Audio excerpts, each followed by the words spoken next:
안녕하세요. 지난 몇 년 동안 큰일을 당한 이야기를 들려드리려고 이 채널에 사연을 보냅니다. 제 이름은 가명으로 해서 사연을 써보겠습니다. 제가 4살 때 엄마가 돌아가셨어요. 아주 어릴 때라 기억이 나진 않지만 암투병을 하시다가 세상을 떠나셨답니다. 그래서 아빠와 둘이 살았어요. 다정다감하고 곱게 키워주시려고 노력한 아빠가 아주 많이 감사하긴 하지만 언제나 엄마 있는 아이들이 부러웠습니다. 그래서 초등학교 때는 새엄마를 만들어달라는 말까지 했답니다. 그런데 아빠는 돌아가신 엄마를 가슴에 다 묻지 못하셨는지 여자를 만나지 않으셨어요. 어느 날 늦은 밤 거실에서 엄마 사진을 보며 눈물을 흘리는 아빠의 모습을 보게 되었고 그날 이후로 새엄마 이야기는 꺼내지 않았습니다. 아빠는 초등학생인 저를 케어하려고 회사에서 조기 퇴근을 해서 집에서 일을 하셨어요. 가끔 제가 아빠의 짐이 된 것 같아 죄송한 마음도 많이 들었네요. 중학교에 들어가고 나서는 초등학교 때보다 많은 친구들을 사귀었어요. 여중에 갔더니 제가 인기가 많더라고요. 평범한 외모인데도 친구들이 예쁘다고 추켜 세워주고 공부를 조금 한다는 이유로 이것저것 물어보는 아이들이 많았답니다. 그런데 좋은 친구들이 있으면 그렇지 않은 친구들도 있는 법이죠. 평행 이론의 법칙인지 저를 싫어하는 무리가 있었는데 일명 도루코라는 일진들이 학교 분위기를 심하게 망쳤답니다. 서연아, 너 학교 끝나고 좀 남아야겠다. 응? 너 왜? 교육 좀 시키라고. 무슨 교육? 네가 선생님이라도 되니? 아씨, 이게 얼굴 좀 반반하다고 눈에 뵈는 게 없나. 야, 너 아무라면 남아. 괜히 할 말도 있으니까. 싫어. 도루코 일진들이 나 하나 불러놓고 무슨 짓을 하려고? 야, 너 쫄았냐? 맨날 당당한 척하더니 졸라 비굴하게 나오네. 비굴한 게 아니라 똥이 더러워서 피하는 거야. 너희들 다른 반 애들한테 돈 빼앗고 다닌다며. 그런 애들한테 불려가서 나한테 낫는 게 뭐가 있겠니? 이년 봐라. 주둥이가 제멋대로네. 야, 네 혓바닥에 아스팔트 좀 깔아줄까? 주둥아리에 공부리 좀 쳐줘? 도루코 대장이 너 남기라고 했으니까 도망갈 생각하지 마. 만약 학교 끝나고 째면 내일이 니년의 제삿날이 될 거라고 명심해라. 학교의 일진 무리들은 약한 애들만 골라서 괴롭히고 돈을 갈취했는데 당당했던 저에게도 차례가 왔답니다. 무서운 건 아니었지만 매일 더 큰일이 나고 친구들에게 피해가 갈 수 있을 것 같아 학교 끝나고 학교 후문에 있는 좁은 골목길에 들어갔습니다. 야, 이년이 김수현이냐? 야, 차보리, 네가 마음에 안 든다는 애가 얘야? 아, 대장, 우리 반에서 나대는 애야. 얼굴 좀 반반하고 머리 좀 좋다고 지가 선생 노릇을 한다니까. 교만하고 재수없는 년이야. 오호, 그래? 야, 수연아, 이리 와봐. 얼굴 좀 가까이서 보자. 저는 말없이 도루쿠 대장 앞으로 걸어갔습니다. 잠시 후 걸음을 멈추자 대장이라는 애가 제 기싸대기를 후려쳤어요. 너무 세게 맞아서 머리가 어지랬고 눈앞이 잠시 보이지 않았습니다. 어때? 띵하지? 야, 수영아, 왜 내 친구를 불편하게 했어? 앞으로 또 그럴 거야? 내가 뭘 잘못했는지 모르겠는데. 아, 그래. 너무 빨리 치고 하면 재미없지. 다시 날아온 기싸대기에 몸이 휘청거리며 주택 담벼락에 부딪혔습니다. 아프지? 다시 와봐. 이리 와. 그만해. 자, 다시 대답해봐. 내 친구 보리를 불편하게 하면 안 된다. 알았어. 오, 싸대기 2대에 수고하네. 생각보다 별로 안 세네. 수연아, 내일부터 매일 5,000원씩 수금해라. 아침마다 보리한테 돈을 주면 돼. 돈? 나한테 돈까지 빼앗으려고? 야야, 너 이제 우리 밥이야. 꼬몽이라고. 앞으로 도루코 애들이 너한테 심부름 시키면 다 해야 돼. 빵셔틀이 된 거라고. 돈 잘 갖다 바치고 시키는 걸 잘해라. 그리고 교실에서 보리 허락 없이는 주동아리를 열면 안 돼. 저는 오금이 저려서 당장이라도 쓰러질 것 같았습니다. 일진 무리들이 저를 노려보며 겁을 주는데 도무지 이겨내거나 빠져나갈 방법을 모르겠더라고요. 그래서 대장이라는 애의 말에 알겠다고 대답했습니다. 알겠어. 자, 됐네. 보리야, 이제부터 네 밥이다. 와서 요리해줘. 그러자 저를 이곳으로 불러들인 보리가 저에게 손찌검을 흠씬 갈겼습니다. 저는 아무것도 못하고 얻어맞다가 만신창이가 되어 집으로 돌아갔어요. 아빠한테 제가 다친 걸 보이지 않으려고 초저녁부터 자는 척을 했어요. 저 같은 경험이 있는 사람들은 아마 공감하실 겁니다. 공포에 질려버리면 모든 걸 비밀로 하고 싶다는 걸 말이죠. 이튿날부터 차보리는 저를 꼬봉으로 다루겠다며 교실에서 엄포했습니다. 저에게 다가오는 친구들은 가차없이 혼쭐을 내주며 저를 소유물처럼 여겼죠. 저와 친해지면 안 된다는 규칙이 생기면서 저는 왕따가 되었고 매일 돈을 갖다 바치며 피해 학생으로 살았어요. 1년만 버티면 보리와 다른 반이 되어 풀려날 수 있겠지 싶었는데 중학교 3년 내내 보리와 같은 반 짝꿍이 되었습니다. 밝고 예뻤던 저의 모습은 더는 없었고 소극적이고 겁 많은 학생으로 3년을 보냈네요. 다행이라고 해야 할지 모르겠지만 고등학교에 올라갔을 땐 도루쿠 일진들이 한 명도 없었습니다. 제가 보리 때문에 학교 생활이 힘들긴 했지만 공부는 손에서 놓지 않아 인문계 중에서도 우동생만 가는 고등학교에 진학하게 되었답니다. 악몽 같은 시간은 끝이 났고 저는 다시 밝은 아이로 돌아갔습니다. 후유증이 있긴 했지만 스스로 잘 이겨내며 고등학교를 재밌게 잘 보냈어요. 20살에 서울에 있는 명문대를 들어가게 되었고 거기서도 적응을 아주 잘해서 과 대표까지 맡으며 인기 많은 학생으로 지냈어요. 그리고 4학년이 되자 군대를 다녀온 복학생과 사귀기도 했죠. 오빠, 우리 졸업반인데 너무 많이 노는 거 아니야? 이게 노는 거냐? 우리 지금 카페에서 공부하고 있잖아. 그런가? 그래도 오빠랑 있으면 공부에 집중이 안 돼. 입에 침이나 바르고 말해라. 소연아, 너 우리과 수석이잖아. 너 정도면 대기업이나 공기업이나 바로 붙을 수 있을걸? 아니거든. 요즘 스펙 좋은 사람들이 얼마나 많은지 몰라? 청년 실업이 수입만이 시대라서 노력 많이 해야 해. 소연아, 우리 취업하면 바로 결혼할까? 그건 좀... 나 아빠한테 효도 좀 하고 느긋하게 하고 싶어. 아, 아버님이 혼자 자기를 키우셨지? 애정이 남다르긴 하겠다. 알겠어. 우리 느긋하게 연애하고 늦게 결혼하자. 결혼을 오빠랑 할지는 모르지. 나한테 장가오고 싶으면 잘해. 뭐야? 지금 나 조련하는 거야? 그래, 오빠가 잘할게. 귀엽게 봐줘, 수연아.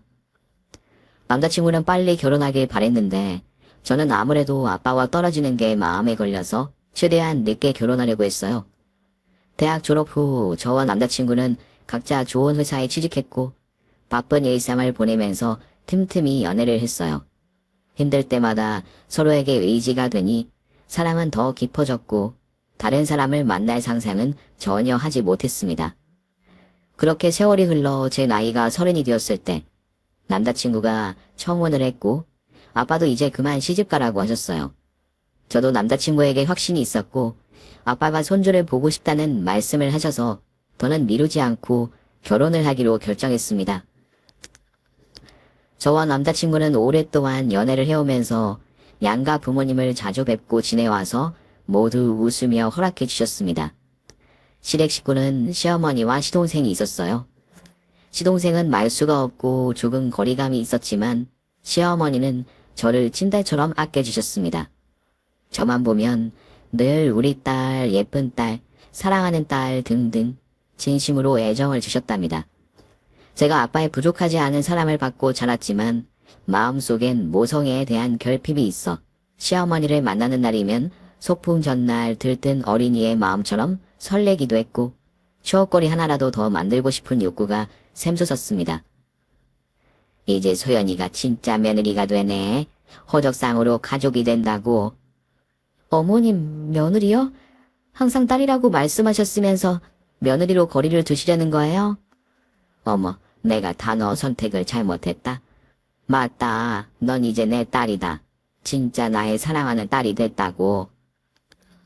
그렇게 말씀해 주시니 너무 좋네요. 그럼 저도 엄마라고 불러도 돼요?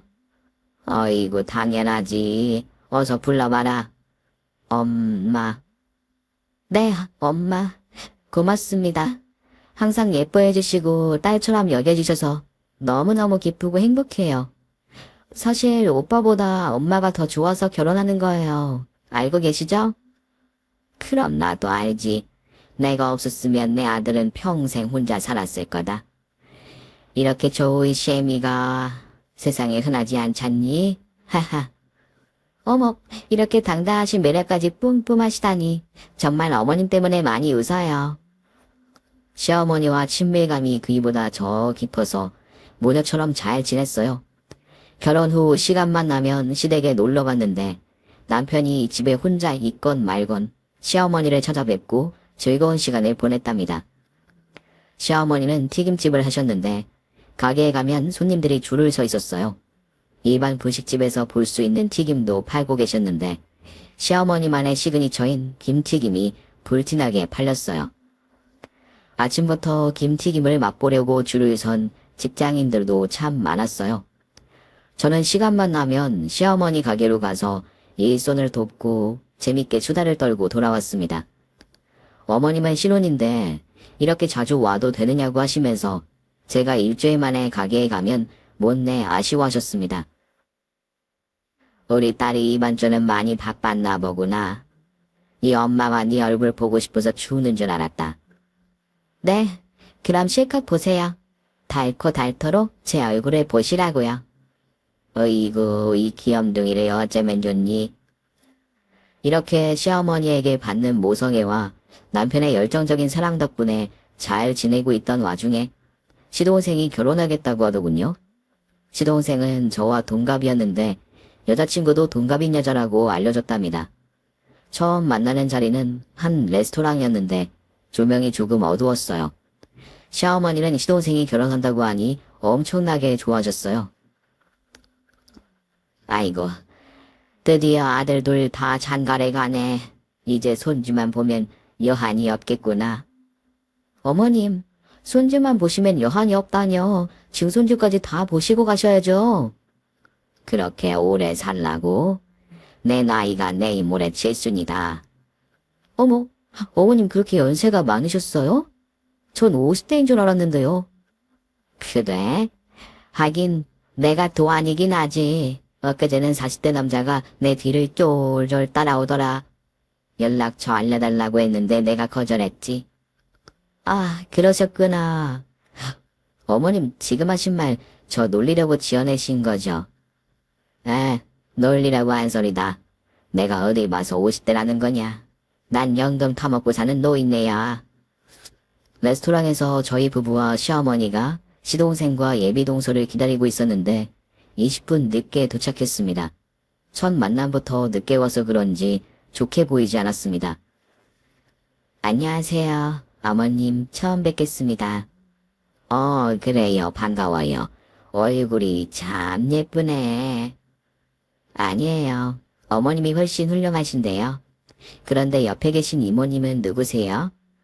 이모님? 아니, 내 맏며느리인데 아가씨랑 동갑이에요. 죄송해요. 제가 큰 실수를 했어요, 형님. 처음부터 마원한 동서의 얼굴을 봤더니 성형을 어찌나 많이 했던지 얼굴이 서양인 같았습니다. 네, 제가 이모님 같다는 소리 들은 건 처음이네요. 그런데 얼굴이 강남 미인이시네요. 아, 제가 강남 돌아다니면 예쁘다고 달려드는 남자들이 많긴 하죠. 아니, 제 말의 뜻은 강남 성형외과에서 수술하고 나온 미인들처럼 생겼다는 거예요. 쌍꺼풀에 앞트임 뒤트임 하셨고 코에 분필 넣으셨고 입술에 필러도 넣으셨죠. 안면 윤곽까지 하셨나 보네. 제 말이 맞죠? 아니거든요. 저 코만 살짝 했어요. 아주 살짝이요. 나머지는 다 제 거예요. 그런가? 네, 알겠어요. 원래 이모님들이 눈이 잘 안 보이잖아요. 이해해줘요. 저는 동서를 그렇게 말로 두들겨 때려줬더니 다시 까불지 않더라고요. 시어머니는 그 상황을 재밌게 들으시다가 대화 주제를 돌리셨습니다. 아가씨, 내가 아직 이름을 모르네요. 이름이 차미녀라고 해요, 어머님. 이름이 미녀라고요? 혹시 개명하셨어요? 네, 개명했어요. 그렇게 웃기나요? 앞으로 예쁘게 살고 싶어서 이름을 바꿨어요. 아, 미안해요. 저도 모르게 웃음이 터졌어. 그런데 희한하게 어디서 만난 느낌이 들어요. 미녀 씨 혹시 저 아시나요? 글쎄요. 아닌 것 같은데요. 제가 친구들을 가려가며 사귀어서 형님 같은 스타일이랑은 만날 일이 없거든요. 아하, 그렇구나. 저 같은 스타일이 어떤 건지 모르겠지만 대충 알아들었습니다. 동서는 제 말을 무시하고 시어머니와 집중적으로 대화를 나누더군요. 동서 부모님 이야기와 결혼 준비에 대해 이야기를 나누니 제가 낄 틈이 없어 조용히 음식만 먹었네요. 그리고 서로 기싸움을 하듯 헤어졌습니다. 남편과 집에 돌아가는 길에 자꾸 동서의 눈빛이 생각나서 화가 났어요. 아우 열받아. 오빠, 아까 동서 말하는 거 봤어? 진짜 웃기지 않아? 당신 오늘 이상하더라. 처음 본 사람한테 그렇게 밀어붙이는 거 보고 놀랐어. 나도 그럴 생각 없었는데 이상하게 기분이 나빠. 꼭 어디서 많이 본 것 같은 기분이 든단 말이야. 어디서 봤더라. 그 눈빛이 분명 어디서 봤던 눈빛인데 말이야. 성형해서 못 알아보는 거 아니야?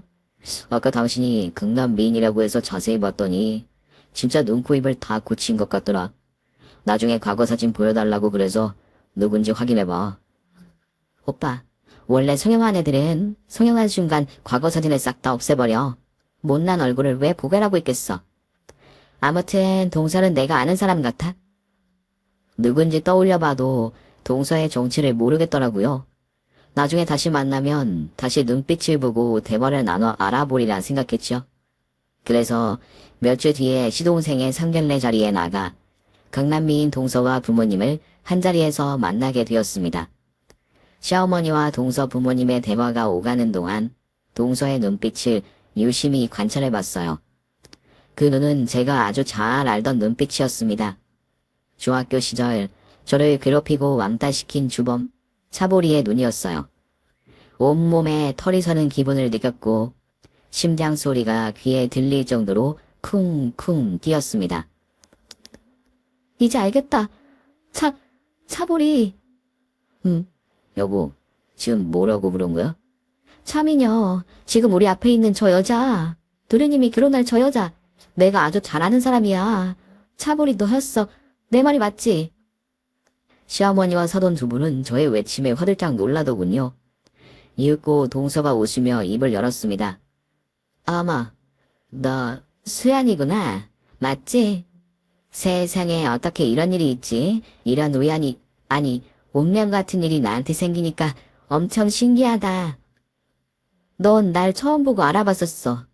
그래서 일부러 기선제압하려고 한 거잖아. 아니야 친구야. 나도 몰라봤어. 네가 너무 변해서 몰라봤다고. 닥쳐 차보리. 이 나쁜 년. 네가 나한테 한 짓을 기억하지? 얘가 왜 이래 수연아. 여기 상견례 자리야. 우리 부모님이 듣고 계시다고. 너 지금 큰 실수한 거야. 실수? 네가 날 괴롭히던 년이 나한테 할 말이 아닐 텐데. 난 지금 작은 실수를 했지만 넌 나의 영혼을 박살냈었어. 수연아, 어른들 놀라셨잖아. 흥분 가라앉히고 물 좀 마셔. 그리고 내가 널 괴롭혔다고. 뭔가 오해가 있는 것 같아. 난 너를 좋은 친구로만 기억하고 있어. 친구? 넌 친구의 머리채를 잡고 싸대기를 날리니 매일 돈 빼앗아가고 심부름 시키고 말하는 것도 허락받게 했잖아. 나와 어울리는 친구는 가차없이 혼내줬잖아. 수연아, 우리 과거 이야기는 나중에 하자. 네가 다른 친구랑 헷갈린 모양인데 일단 지금은 입을 다무는 게 좋겠어. 네가 상견례 자리를 망치고 있다고. 끝까지 모르쇠로 나오겠다? 야, 너 같은 년이 우리 시댁에 들어오는 걸 내가 가만히 보고 있을 것 같아? 어머님, 서방님, 여보. 이 여자 학창시절의 일진이었어. 나를 엄청나게 괴롭히던 여자라고. 제가 흥분해서 벌떡 일어나 소리쳤더니 시어머니가 일어나셔서 저를 안아주시며 말씀하셨어요. 우리 딸, 과거에 그런 일이 있었니? 그런 힘든 시기가 있었어? 아이고, 이를 어쩌면 좋아. 이 예쁜 딸에게 그런 아픔이 있는 걸 너무 늦게 알았네. 어머님, 엄마, 저 여자 안 돼요. 우리 집안에 들이면 절대 안 돼요. 그런데 미녀가 아니라고 하잖니. 다른 친구랑 헷갈렸다고 하잖아. 엄마, 제 인생을 지옥에 처박아 버린 애를 헷갈리겠어요? 엄마, 절 믿어주세요. 차보리인지 차미녀인지 저 여자는 내 인생 최악의 악마라고요. 보자니까 너무하네. 야, 김세한. 넌 내 결혼을 왜 망치려고 하니? 옛날 생각 나게 해줄까? 간만에 골목에 가서 혼내줘? 동서는 본색을 드러내며 저를 날카롭게 째려보더군요. 엄마, 내 말이 맞죠? 조년이 날 괴롭히던 일진이에요. 이 결혼 무효로 하세요. 두레님, 저 여자는 안 됩니다. 당장 헤어지세요. 영수 지금 뭐 하자는 거예요? 진짜 짜증나게 보네. 아무리 과거에 아는 사이였어도 여기서 일해야겠어요? 난 미녀가 일진이든 깡패한테 상관없어요. 우린 결혼할 겁니다. 네? 두레님, 어떻게 이러실 수가... 형수가 나한테 대단한 사람인 줄 알아요? 우리 엄마가 오냐오냐 해주니까 자꾸 선을 넘는 것 같은데 조용히 닥치고 앉든지 여기서 나가든지 하세요. 아니다. 그냥 나와주세요. 제 장인어른 장모님이 불쾌하시니까. 순간 얼음이 된 저는 몸을 부르르 떨면서 서 있었습니다. 시어머니가 아무래도 나가 있는 게 좋겠다며 저와 남편을 내보내려고 하셨어요. 그게 가장 현명하다는 판단을 하셨던 것 같습니다. 저는 남편의 팔을 붙잡고 떨리는 다리로 식당을 나서려는데 보리의 목소리가 저의 귀에 꽂혀서 걸음을 멈췄습니다. 아, 재수가 없으려니까 개찐 딴애를 모른 척했더니 왜 알아보고 지랄이야. 치, 여전히 하고 다니는 짓이 찐따스럽네. 너 지금 뭐라고 그랬어? 나 아무 말도 안 했는데. 안 되겠다. 내가 이 결혼을 망쳐야겠어. 오늘 너 중학교 때 날 괴롭힌 만큼 얻어 터져봐. 옛날에 힘없던 내가 아니라고. 저는 몸을 날려서 동서를 잡고 바닥으로 잡아뜨렸고 그년 몸 위에 올라앉아 귀싸대기를 마구잡이로 날렸습니다. 이 나쁜 년, 개불 같은 년, 넌 악마야. 너 같은 건 내 동서가 되면 안 돼. 소연아, 그만해라. 한두 대 맞아주고 끝내려고 했는데 이거 좀 심하잖아. 너 도루쿠 차보리를 다시 보고 싶은 거야? 오케이, 그런 맛을 보여주지. 오랜만에 이 언니한테 맞아봐라. 동서가 바닥에 누운 상태로 어퍼컷을 날리자 턱을 맞고 뒤로 넘어가 버렸어요. 순식간의 공격이라 피하지 못했죠. 저와 동서의 개싸움이 이어지려고 하자 시어머니와 사돈 두 분이 말려서 끝이 났습니다. 저는 이 정도면 결혼이고 뭐고 파토나겠구나 싶어 동서에게 가운데 손가락을 들어 올리고 식당에서 나와버렸어요. 그런데 제 예상은 완전히 빗나갔습니다. 시동생은 계획대로 결혼한다고 했고 시어머니도 허락했다고 하시더군요.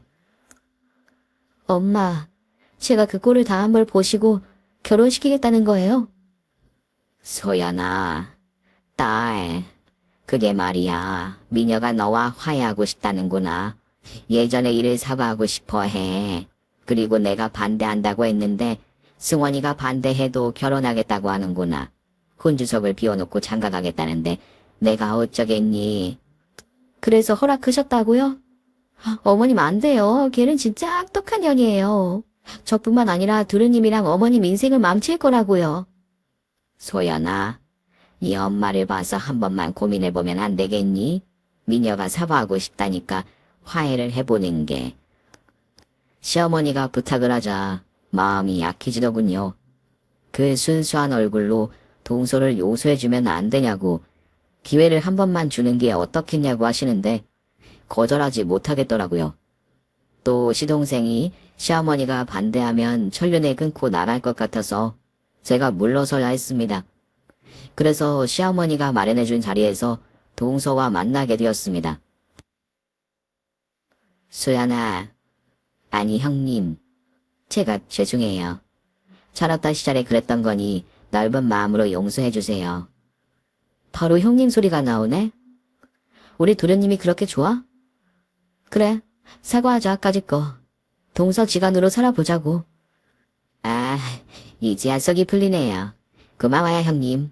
그럼 화해한 거니까 우리 앞으로 시댁에서 만나면 잘 지내봐요. 그래. 내가 윗사람이니까 말 잘 듣는 게 좋을 거야. 앞으로 깍듯이 형님으로 모셔. 네네, 당연하지요, 형님. 여부가 있겠습니까? 그럼 화해도 했고 잘 지내기로 했으니까 악수 한번 해요. 그래, 좋아. 앞으로 잘 지내보자. 제가 동서를 받아들인 이유는 시어머니 때문이기도 하지만 저의 트라우마를 직접 부딪혀서 이겨내보려고 마음을 굳게 먹고 동서와 화해했습니다. 시어머니는 큰 결정 해줘서 고맙고 미안하다고 말씀하셨어요. 그런데 시동생과 동서는 결혼 이후 거의 시댁에 오지 않았고 얼굴 볼 날이 1년에 2번밖에 없었습니다. 남편과 다르게 시동생은 정이 많지가 않았는지 시어머니께 안부 전화도 거의 하지 않았답니다. 가끔 동서를 보는 날이면 어색하긴 하지만 동서지간으로 지내는데 큰 문제는 없었습니다. 중학교 때 일을 다 잊었다고 하면 거짓말이지만 동서가 철없던 나이에 저를 괴롭힌 것이니 마음에서 덜어내려고 노력했습니다. 동서 성격은 까칠하긴 했지만 시댁에 오면 아랫사람으로 해야 할 일을 딱딱 잘하기도 했고 제가 이것저것 시키면 군소리하지 않고 실행해서 여느 동서지간으로 그럭저럭 괜찮게 지냈던 것 같아요. 세상에 영원한 원수는 없다는데 그런 것 같았죠. 세월은 흘러 저와 남편 사이에 딸애가 태어났고 무럭무럭 자라 초등학교에 들어갔어요. 시어머니와도 여전히 엄마와 딸로 잘 지내고 있었죠.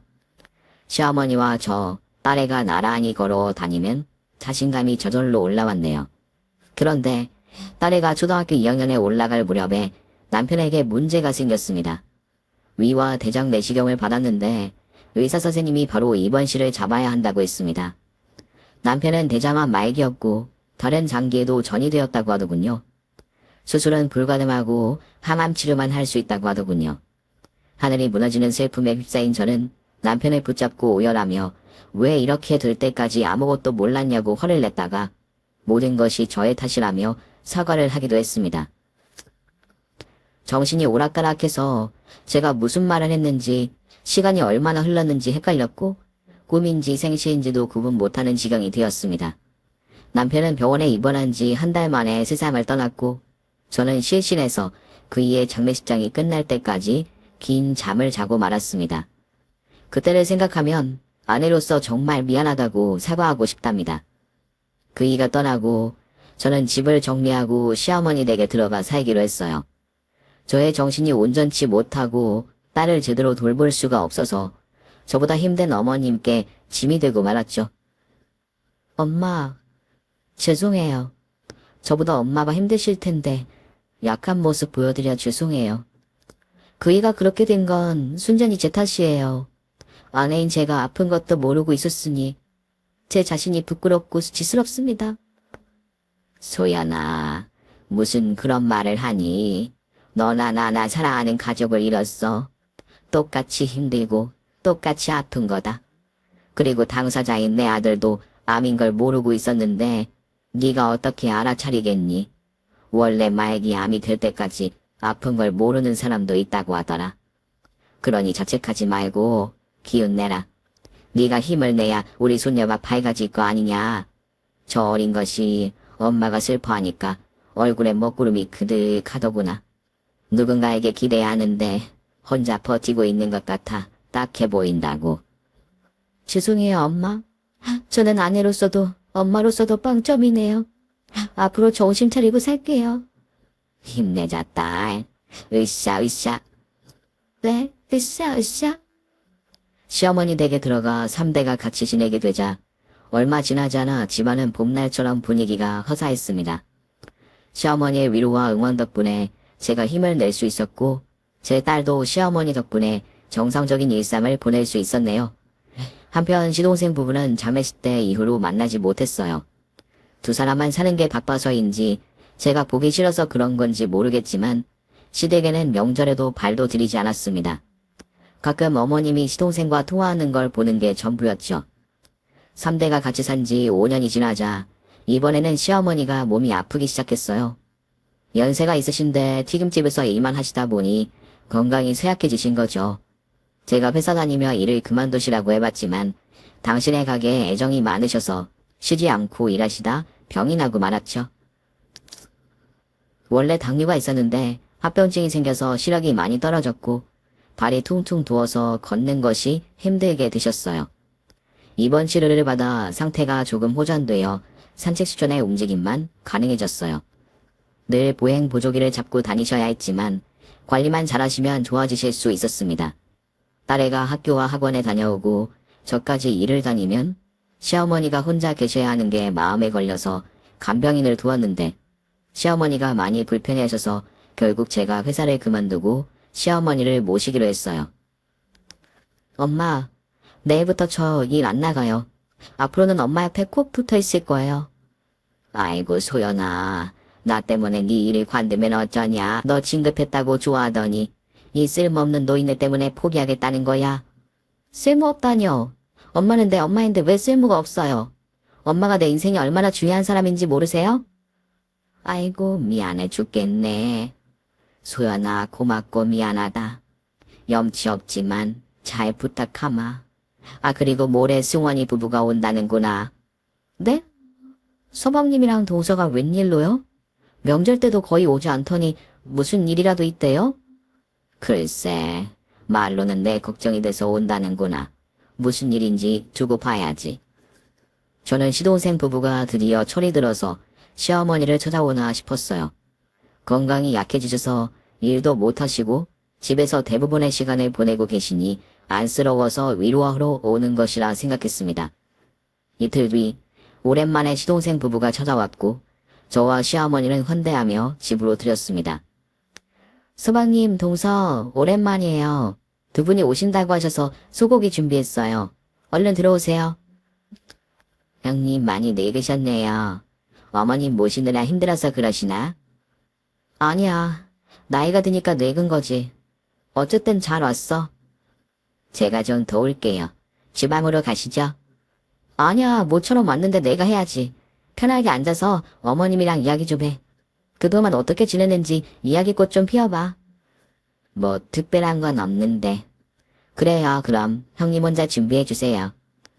오랜만에 본 동서는 크게 달라지지 않았더군요. 외모 관리를 철저하게 해서 나이보다 어려 보였습니다. 어릴 적 저를 괴롭히던 일진이라는 건 이젠 아무렇지 않았습니다. 그보다 힘든 일을 겪어서 그런지 생각도 나지 않더라고요. 이윽고 식사 준비를 해서 온 식구가 한자리에 모여 오랜만에 식사를 했습니다. 시어머니는 흐뭇한 미소를 지으며 시동생과 동서에게 끊임없이 안부를 물었어요. 승원이네 사업 잘 되는 거냐? 지난번에 매출 10억 넘었다고 했지. 새애기는 하는 일 어떠니? 지금 주얼리샵 차려서 일한다고 했지. 어머님 아까 다 말씀드렸잖아요. 당뇨 합병증이라더니 깜빡깜빡 하시나 보네. 아 그랬니? 내가 눈도 잘 안 배고 귀도 잘 안 들려서 물었던 걸 또 물은 모양이구나. 어머님 식사하시면서 들으세요. 이제 슬슬 유산 물려주실 때가 된 것 같지 않으세요? 저는 동서의 말을 듣고 왜 시댁에 찾아온지 알겠더군요. 그럼 그렇지. 시동생 부부가 이유 없이 평일에 시댁에 올 리가 없었습니다. 동서, 그게 무슨 소리야? 벌써 유산 이야기를 꺼내는 건 좀 아니지 않아? 형님, 어머님 연세가 몇인지 모르세요? 게다가 몸도 안 좋고 눈도 잘 보이지 않으시는데 빨리 유산을 물려주시면 좋지 않을까요? 형님도 유산 받으면 좋으시잖아요. 물론 아주버님이 안 계셔서 우리가 더 많이 받겠지만 어머님 제 말이 맞죠? 저희한테 많이 남겨주실 거죠? 아, 유산 때문에 왔구나. 그런데 어쩌냐. 내가 벌어놓은 돈은 니들 집 사주고 사업자금 대주는데 다 썼지. 지금은 남은 게 없구나. 네? 그럴 리가요. 어머니 말 부자잖아요. 그 튀김집이 대박집인데 뭐 얻은 게 없다는 게 말이 안 되잖아요. 아니 정말 없다니까. 그 가게는 빚 좋은 개살구다. 이윤을 거의 남기지 않고 장사해서 남은 게 없어. 너희들도 알다시피 내 병원비가 많이 들어가잖아. 지금은 소연이가 내 치료비를 내주고 있다고. 정말 없으시구나. 그럼 이 아파트 하나 남으신 거예요? 그래, 그렇지. 어머님 보험은 들어있죠? 수혜자를 누구로 해두셨어요? 동서 그만해. 재산이 없다니까 보험금을 달라고? 지금 어머님한테 빨리 돌아가시길 바라는 거야? 형님 왜 이렇게 오버하세요? 성격 여전하시네. 그냥 궁금해서 물어본 건데 그게 문제가 되나요? 동서 선 넘지 마. 몇 년 동안 한두 번 얼굴 비친 게 전부이면서 어머님이 병드니까 유산 노리고 찾아오니 진짜 뻔뻔하다. 서방님도 그러시는 거 아니에요. 아니 형수, 퀴 떨어지겠어요. 목소리 좀 낮춰요. 그리고 여기서 엄마의 혈육은 저 하나입니다. 제가 당당하게 유산 문제로 찾아온 건 전혀 문제될 게 없어요. 그러니까 형수는 대화에서 빠지세요. 엄마, 남은 재산이 진짜 집밖에 안 남은 거야? 그렇다니까. 아들들 집 해주고 너 사학자금 대주고 네 처한테 주얼리샵 투자금 내주고 그런데 뭐가 남았겠니? 내가 무슨 재벌이라도 되는 줄 알았니? 오케이 알았어. 엄마, 우리 당분간 여기서 지내도 되죠? 저도 효도라는 걸 좀 해보려고요. 뭐, 너희들이 여기서 지내겠다고? 그럼 일은 어떻게 하려고? 그건 신경 쓰지 마세요. 왔다 갔다 하면서 지낼 테니까. 그런데 엄마, 매일 이렇게 따분하게 집에만 있는 거요? 에이, 우리 형수가 너무 재미없게 모시고 있으셨네. 경로당도 다니시고 세상 구경도 다니셔야지. 우리가 엄마 옆에서 지내면서 하나씩 해드릴게요. 이 아들내미 효도를 실컷 받아보세요. 우리 둘째가 엄마 생각을 많이 해줬구나. 그래, 여긴 너희 집이기도 하니 편안하게 지내도록 해라. 형님, 앞으로 잘 지내봐요. 제가 많이 도와드릴게요. 그런데 기분이 이상하네. 방금 전까지 유산 이야기를 하더니 갑자기 두 사람이 어머님을 모시겠다고? 형님, 여기 온 목적은 어머님 모시면서 지내려고 온 거예요. 그리고 유산은 그냥 궁금해서 꺼내본 말이고요. 너무 나쁘게만 보지 말아주세요. 그래, 어머님이 허락해 주셨으니 잘 지내보자. 그렇게 시동생 부부까지 시댁에서 같이 지내게 되었습니다. 이튿날 동서는 새벽같이 일어나서 아침을 준비했어요.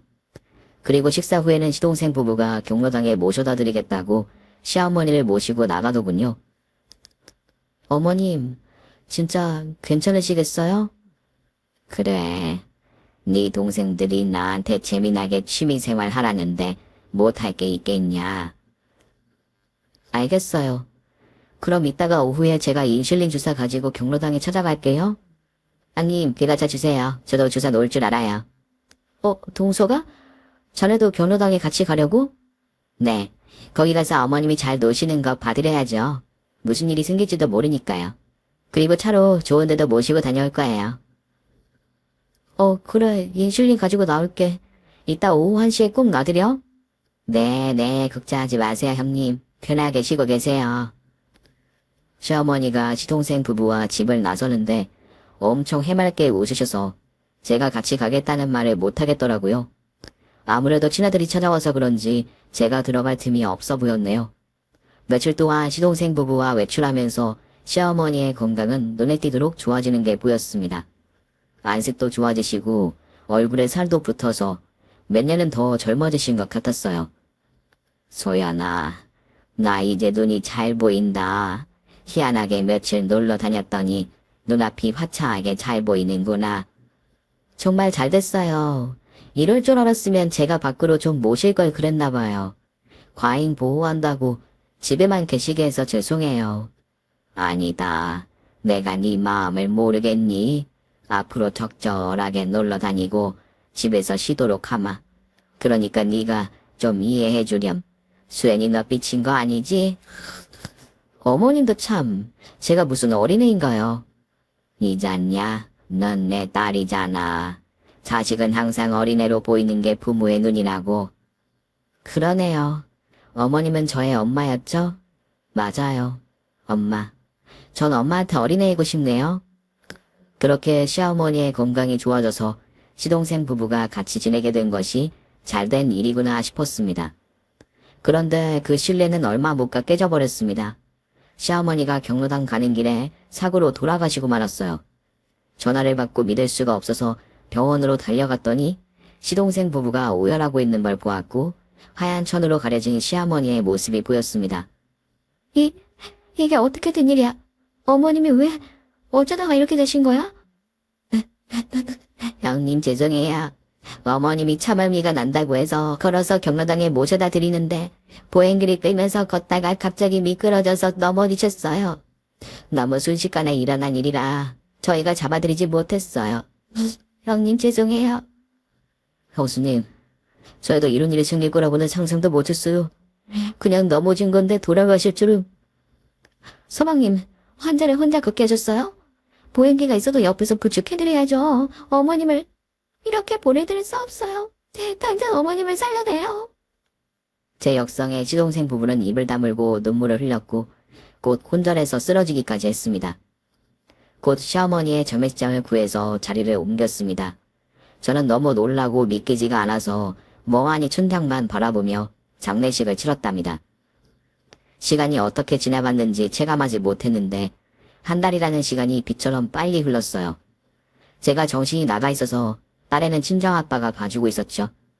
한 달 내내 은둔 생활을 하다가 시어머니의 향기를 맡아보고 싶어서 유품을 하나씩 정리했답니다.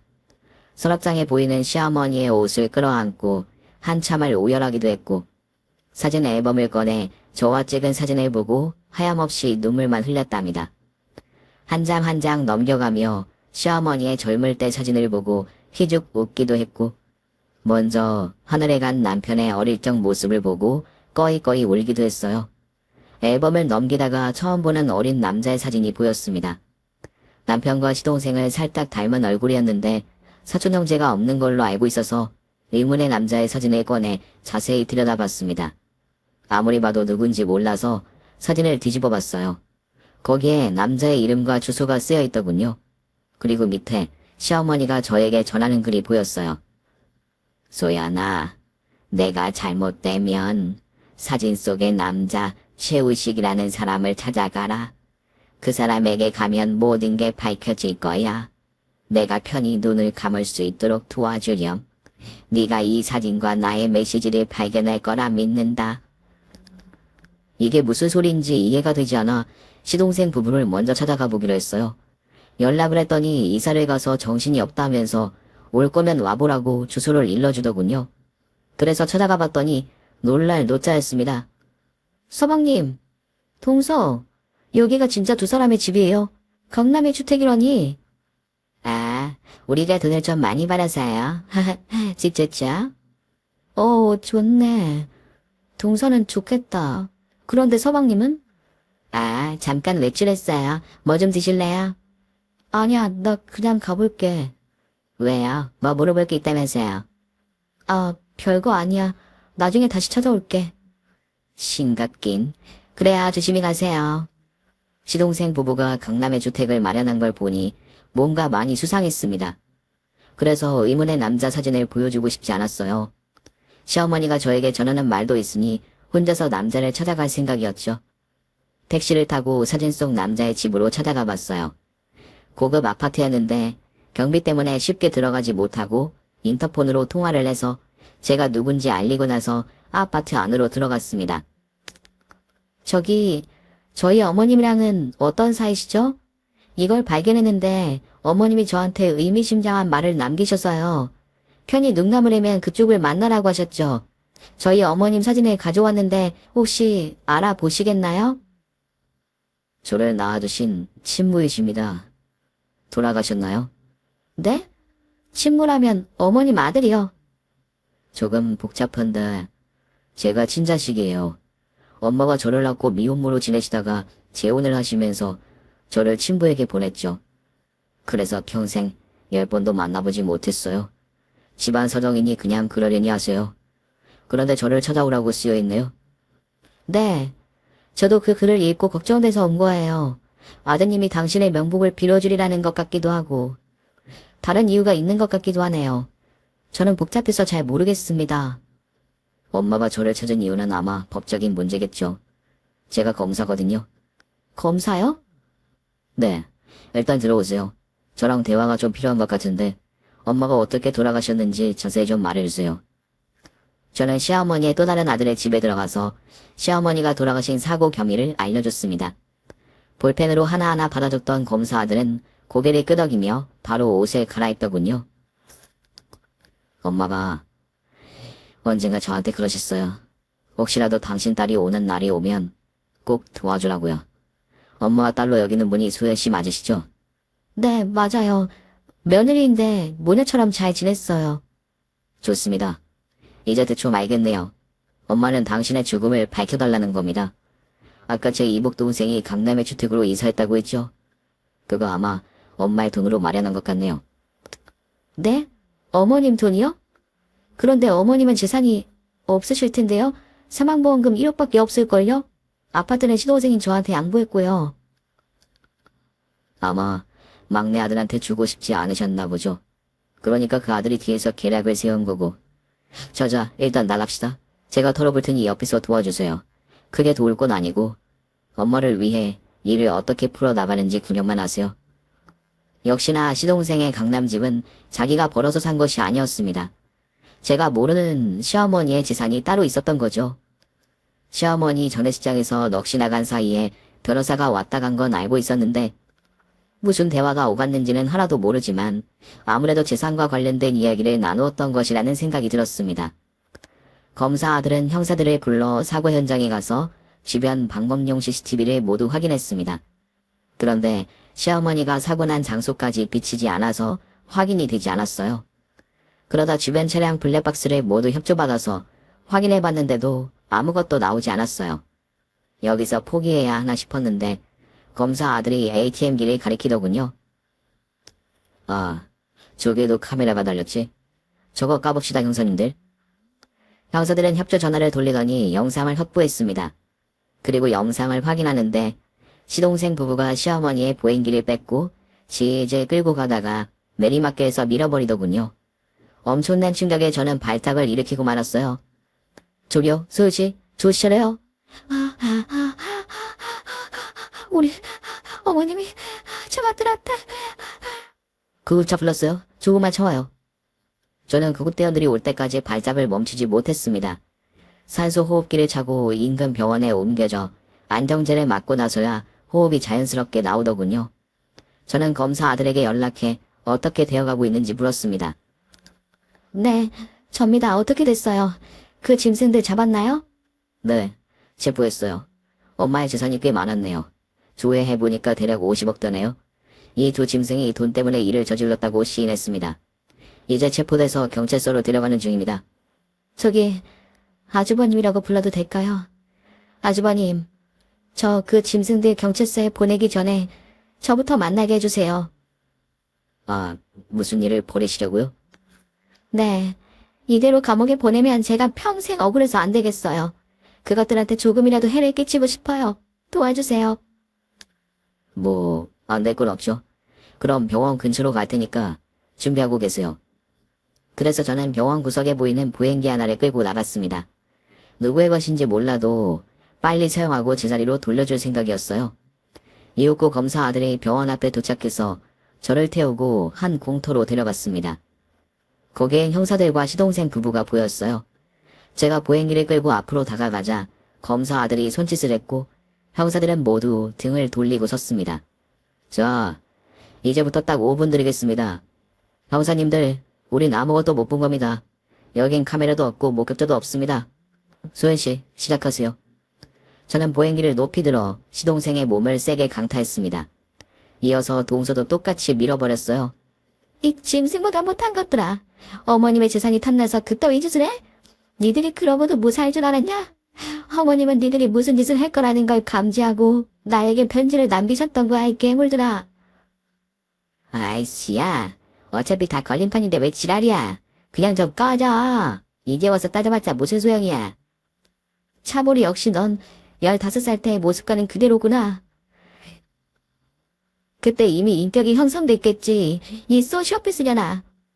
보행기로 두 년놈을 세게 내리찍었습니다. 시어머니가 빼앗겼던 보행기로 복수한다는 마음으로 말이죠. 괴성을 지르며 그만하라고 소리쳤지만 저는 검사 아들이 멈추라고 할 때까지 그만둘 생각이 없었어요. 그렇게 실컷 두들겨줬더니 두 년놈은 면상이 두꺼비처럼 부어올랐고 온몸은 만신창이가 되어 일어설 수도 없었습니다. 이윽고 검사들이 그만하라 일렀고 형사들은 뒤로 돌더니 한숨을 쉬더군요. 제가 너무 심하게 두들겨서 문제가 될 것 같다는 말을 잠시 하더니 목격자도 없고 증거도 없으니 그냥 데려가겠다고 하더군요. 마지막 차에 오르는 시동생 부부한테 확실하게 전했습니다. 니들은 감옥도 아까워. 그런데 저기 있는 검사님이 너희들을 최고로 힘든 교도소로 보낸다고 하더라. 폐륜을 저지른 것들은 견디기 힘들다고 하더라. 평생 제조자들한테 쥐어 터지면서 지옥 같은 생활을 견뎌봐. 이 씹어먹어도 시원찮은 짐승 중에서도 말종인 것들아. 야 김수현, 너 내가 누군지 잊었어? 도루쿠 일진 차불이야. 네가 나서서 우리가 이렇게 된 거지. 너 내가 가만 안 둬. 사람 시켜서 니년의 인생을 박살내주겠어. 나도 교도소에 가서 사형수들을 돈 주고 살 거야. 니들이 생각하는 것 이상으로 괴롭게 해줄게. 차보리, 네가 중학교 때 하던 짓과 내 엄마한테 한 짓을 1000배 만배로 돌려줄 거야. 그만 잘 가라 이 쓰레기들아. 저는 마지막으로 시동생 부부의 따귀를 날리고 면상에 침을 뱉어주었습니다. 저는 택시를 타고 다시 병원으로 가서 보행기를 돌려놓았고 집으로 돌아갔습니다. 그리고 얼마 뒤 시동생 부부의 재판이 열렸는데 당연히 큰 벌을 받아 교도소에서 나오지 못하게 되었습니다. 그리고 제가 세향수를 찾아갈 필요 없이 검사 아들이 사악한 재소자들을 접견해서 시동생 부부를 최악으로 괴롭혀주라고 지시했대요. 그렇게 얼마의 시간이 지나고 나서 시어머니의 전 재산이 저에게 돌아왔습니다. 그런데 저는 이건 아니다 싶어서 검사 아들에게 통장을 건네줬어요. 이거 받으세요. 당신도 엄마의 아들이니 이거 받을 자격이 있어요. 됐어요. 저 금수저예요. 제 친부랑 형제들 친척들까지 모두 법조인들이에요. 돈은 넘치도록 많으니까 이 돈은 수현 씨가 쓰세요. 검사 아들은 저에게 통장을 건네주고 돌아섰고 다음에 기회가 되면 만나자는 말을 남기고 떠났습니다. 결국 시어머니의 전 재산은 제 손에 들어왔는데 이 돈을 어떻게 써야 할지 고민이 되더라고요. 그래서 딸애에게 한번 물어봤습니다. 신영아, 할머니가 부자여서 우리한테 돈이 많이 생겼네? 이거 어떻게 쓰면 좋겠어? 아, 그 돈은 불쌍한 사람들 도와주면 좋겠네. 정말? 그럼 우리 부자로 못 사는데도? 응, 난 지금도 좋아. 그래, 나도 지금이 좋아. 할머니의 향기가 남은 이 집에서 사는 게 너무너무 좋아. 그럼 신영이 말대로 불쌍한 사람들한테 기부해야겠다. 딸의 조언을 그대로 받아들여 시어머니의 전 재산을 모두 시약계층과 헌어들에게 기부했습니다. 하루 만에 50억을 써보니 기분이 묘하더라고요. 저도 사람이라 아까운 마음이 들기도 했고 시어머니가 하늘에서 흐뭇하게 웃으실 생각하니 마음이 좋기도 했답니다. 저와 딸애는 지금도 시어머니의 집에서 지내고 있어요. 저는 회사에 복직해서 딸을 양육하고 있죠. 그리고 친정아빠가 저희 집으로 들어와서 같이 지내고 계십니다. 시어머니를 잃고 많이 힘들었는데 아빠가 옆에서 많이 위로해주고 계시답니다. 요즘 지하철을 탈 때마다 이 채널의 사연을 재밌게 듣고 있었는데 저도 저의 이야기를 들려드릴 수 있게 되어 기분도 좋고 재밌네요. 저의 많은 이야기를 들어주신 여러분께 진심으로 감사합니다. 좋은 하루 보내시고 아프지 말고 건강하시고요. 모두 사랑합니다. 오늘 준비한 사연은 여기까지입니다. 재미있게 들으셨다면 구독과 좋아요, 알림 설정까지 눌러주세요. 그럼 저는 다음 사연으로 찾아뵐게요. 오늘도 건강하고 행복하세요.